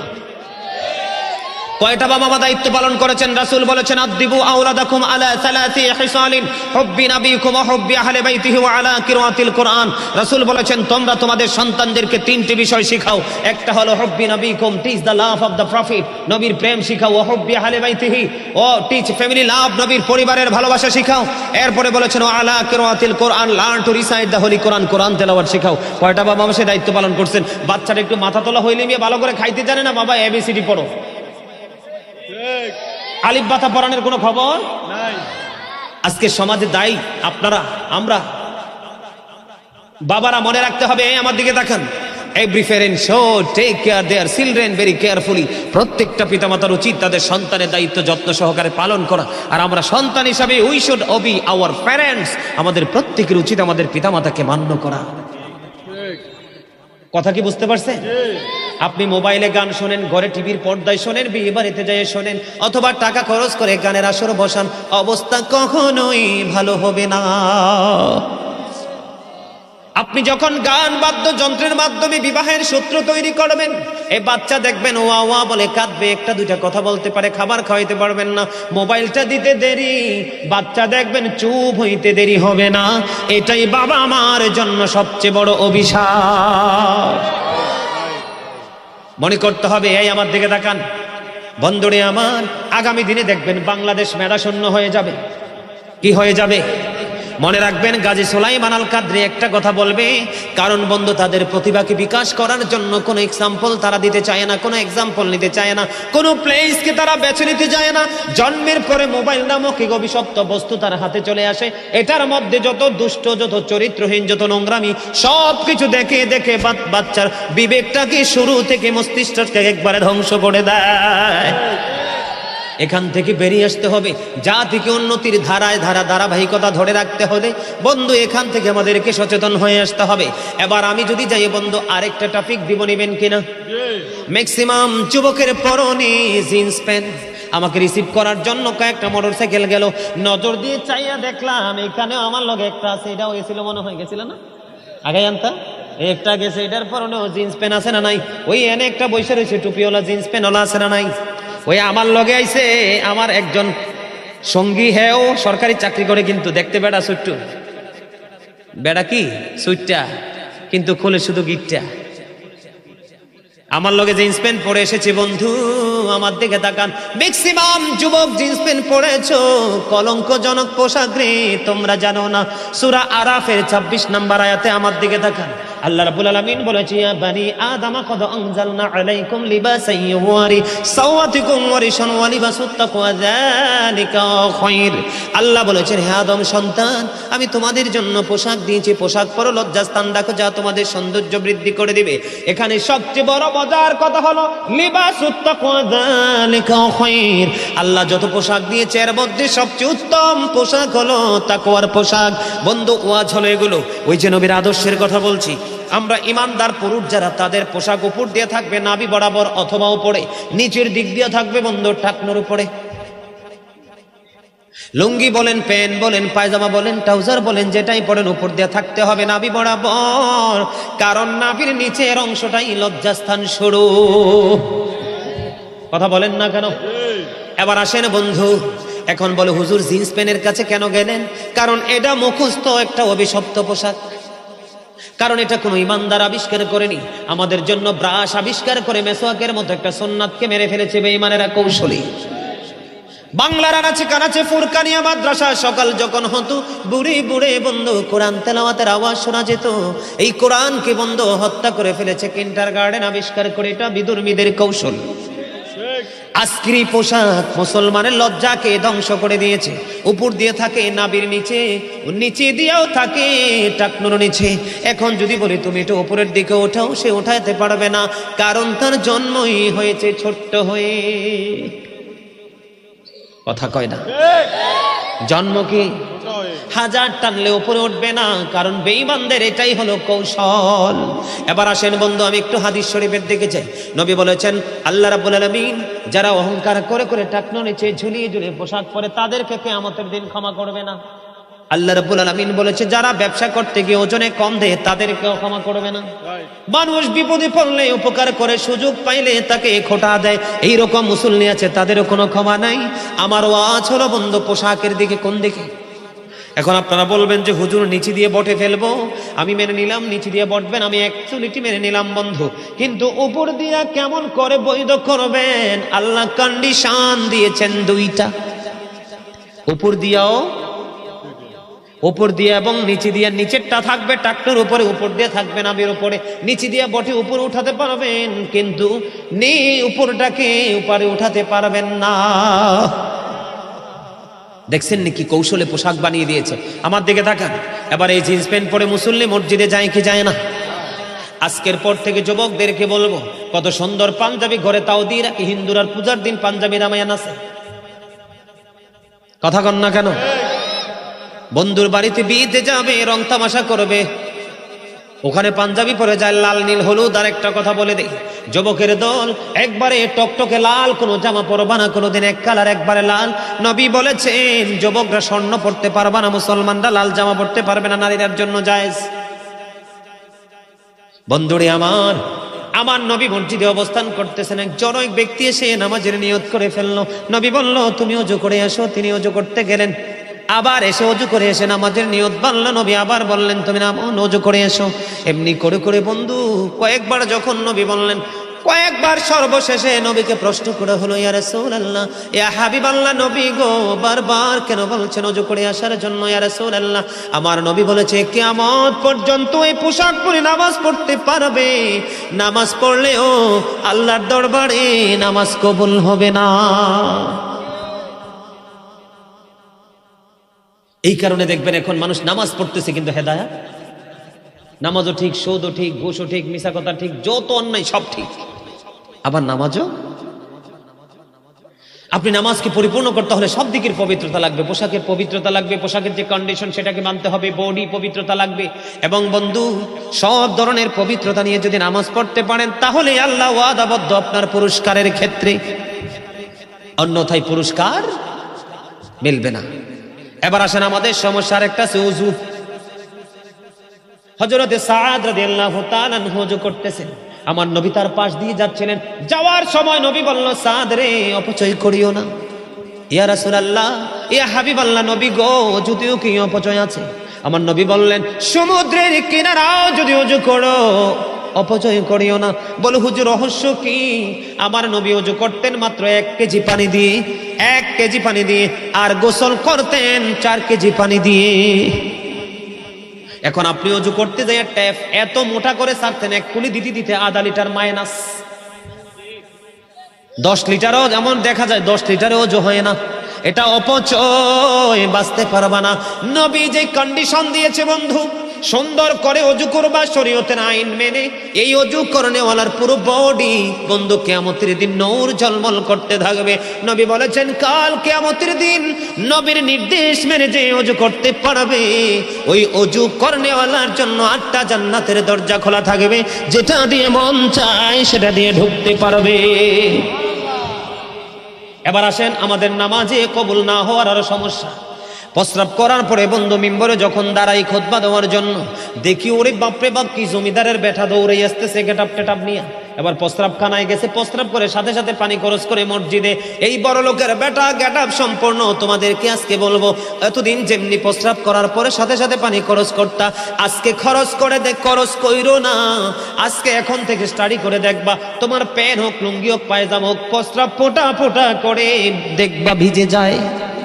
কারণ পুরুষের প্রস্রাব সহজে এটা কি হয় না, ধীরে ধীরে একটু এক্সারসাইজ করতে হয়। মাটির টুকরা নিবা, টিস্যু নেবে, বেটের টুকরা নিবা, একটু হাঁটাহাঁটি করবা। যখন তুমি মনে করবা আমি ক্লিয়ার, তখন তুমি যে করবা, তাহলেই তোমার নামাজ কবুল হবে। কারণ সাদ বিন মুআয রাদিয়াল্লাহু তাআলা আনহু ইন্তেকালের পরে জানাজা শেষ করে তারে যখন দাফন করা হলো, নবী তার কবরের পাশে দাঁড়ায় দাঁড়ায় বন্ধ দোয়া করতেছে। সাহাবায়ে কেরাম প্রশ্ন করলো, ইয়া রাসূলুল্লাহ, নবী গো, ও নবী, তার কবরের পাশে তাসবিহ তাহলিল পাঠ করার কারণ কি? আমার নবী বলতেছেন সাদ বিন মুআয যেমন একজন বুজুর্গ লোক, আল্লাহর প্রিয় বুজুর্গ লোক, তার ইন্তেকালে 70,000 ফেরেশতা তার জানাজায় অংশগ্রহণ করেছে, তারপরেও তার কবর আযাবের সম্ভাবনা রয়েছে। কেন গো নবী? কারণ সে প্রস্রাব করার পরে ভালো করে পবিত্র হতো না। নবী দোয়া করে দিলেন, আল্লাহ তাকে ক্ষমা করে দিলেন। প্রস্রাব করার সময় আপনাকে খেয়াল করে পবিত্র হতে। লা তুকবালু সালাতুন বিগাইরি তুহুর আলা সাদাকাতিন মিন গুলুল, পবিত্রতা ছাড়া ইবাদত কবুল। আবার হারাম টাকা যদি দান করেন সে দানও কবুল। মনে রাখতে হবে, এগুলো আমাদেরকে বুঝতে হবে। এই কথাগুলো কি আপনাদের কাছে বিরক্তিবোধ হয়? এগুলো কি জেনে রাখা দরকার না আমাদের? কথা বলেন। আরে ওয়াজ তো এগুলোই দরকার, এগুলো আমাদের জানা দরকার, ঠিক কিনা বলেন? সম্মানিত উপস্থিতি, এগুলো বেশি বেশি করে মেনে চলবেন। চলতে রাজি আছেন? আরেকটা কথা বলি, এখন মানুষ অসুস্থ হলে নবী বলেছেন অসুস্থ মানুষের সেবা করো, খোঁজ খবর নাও। এখন কিন্তু আমরা অসুস্থ, সুস্থ মানুষের খবরে রাখি না, আর অসুস্থ হইলে তো প্রশ্নই আসে না। দুইটা হাদিস শরীফ বলবো। হযরতে সাওবান রাদিয়াল্লাহু তাআলা আনহু থেকে হাদিস বর্ণিত, নবী বলেছেন কোন মানুষ যখন একজন সুস্থ মানুষ একজন অসুস্থ মানুষের খোঁজ নিতে যায়, যতক্ষণ না পর্যন্ত সে ঘরে ফিরে না আসে ততক্ষণ পর্যন্ত সে যেন জান্নাতি ফল কুড়াইতে থাকলো। হযরতে আলী রাদিয়াল্লাহু তাআলা থেকে হাদিস বর্ণিত, আমার নবী বললেন যেই ব্যক্তি সকালবেলা কোনো রোগীর সেবা করার জন্য খোঁজ নেওয়ার জন্য বের হয়, বিকাল পর্যন্ত সে ঘরে ফিরে আসলো, যতক্ষণ পর্যন্ত ঘরে ফিরে না আসে ততক্ষণ পর্যন্ত 70,000 ফেরেশতা তার জন্য আল্লাহর কাছে ক্ষমা চায়। আবার কেউ বিকালে বের হলো, পরের দিন সকালে তার গন্তব্যে ফিরলো, এই সময়ের মধ্যে আরো 70,000 ফেরেশতা তার জন্য আল্লাহর কাছে মাগফিরাত কামনা করে। সম্মানিত উপস্থিতি, এইরকম করে করে আমাদেরকে প্রত্যেকটা জায়গা আমাদেরকে কি করতে হবে? জেনে বুঝে আমল করতে হবে, তাহলেই জীবনটা ধন্য হয়ে যাবে। বেশি বেশি করে নামাজ পড়বেন। কি করবেন? নামাজ পড়বেন, পবিত্র পোশাক। তবে আরেকটা কথা, সুটটুত খায়নি আপনাদের এদিকের মানুষ? হায় রে হায়, তো ওয়াজ করলাম কার জন্য? তখন শেষ তো। সুদের 70টা স্তম্ভ, এর মধ্যে 70 নাম্বারটা হলো যে সুদ খাইলো সে যেন তার আপন গর্ভধারিণী মাকে বিবাহ করলো। যে সুদের মাধ্যমে 1 টাকা উপার্জন করলো সে যেন 36 বার জিনা করলো। নবী মেরাজে গিয়ে একটা গোষ্ঠীর কাছে দিয়ে যাচ্ছিলেন, নবী দেখলেন এক একটা পেট ঘরের মতো বড় বড় মোটা মোটা। নবী জিব্রাইলকে বললেন এরা কারা? আবার নবী বলল, জিব্রাইল বলল ইয়া রাসূলুল্লাহ, এরা আপনার একদল নামদারি উম্মত, এটি যে সারা জীবন সুদ খাইছে। আমার নবী বলে এটির পেটের মধ্যে সাপ আর বিচ্ছু আমি নবী দেখতে পাইতেছি।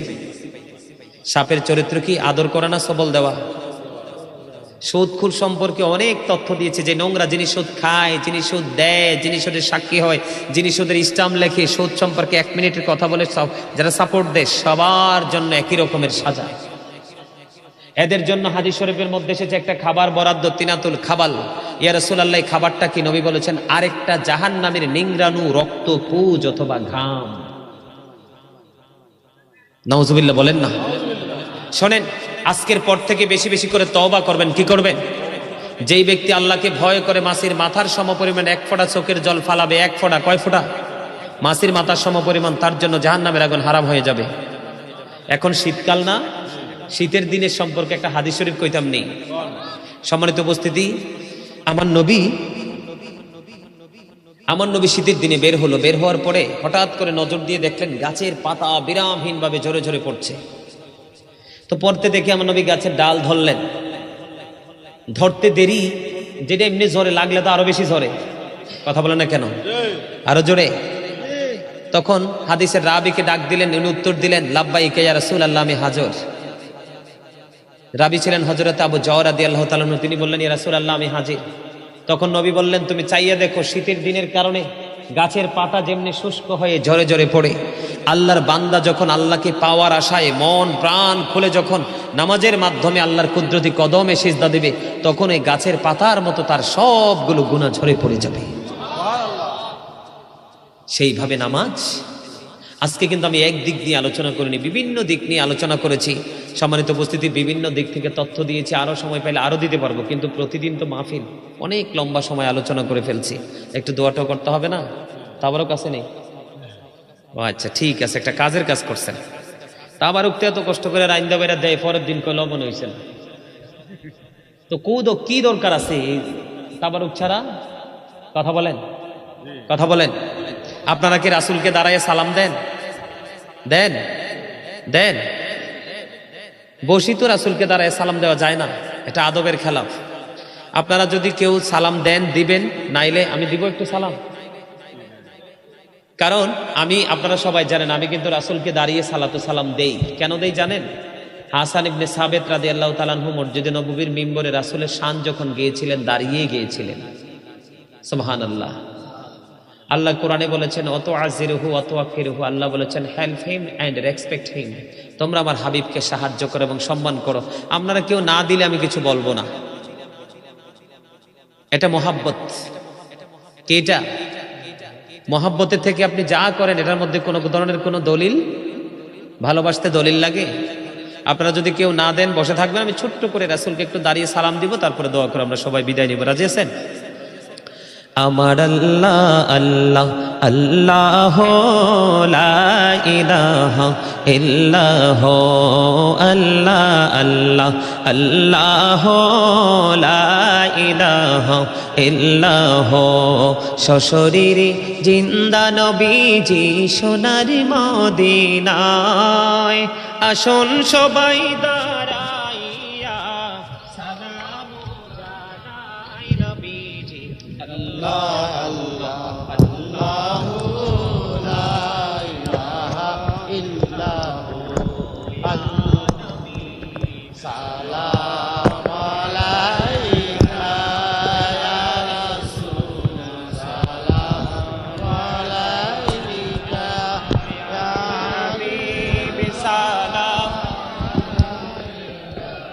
সালামাতুল্লাহ।